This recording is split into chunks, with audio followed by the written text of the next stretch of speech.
Ito ay rated SPG. Striktong patnubay at gabay ng magulang ang kailangan. Maaaring may masiselang tema, lengguwahe, karahasan, sexual, horror o droga na hindi angkop sa mga Tuluyan na ngang nakulong itong si Lorena at mapupunta pa nga siya sa City Jail habang hinihintay nga ang tetestigo sa kanyang kaso na mapatunayan sana na hindi nga si Lorena o si Carol ang pumaslang kay Joy. Si Dolfo nga ang nakilala ni Lorena na tetestigo sa kanyang kaso dahil alam nga ni Dolfo ang tunay na nangyari sa gabi nang namatay nga itong si Joy.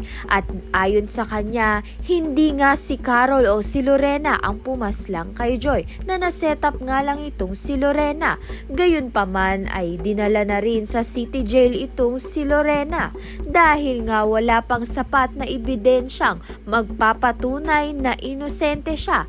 Kaya naman nga itong si Tristan ay gagawa nga ng paraan upang maging inosente ang kanyang kapatid.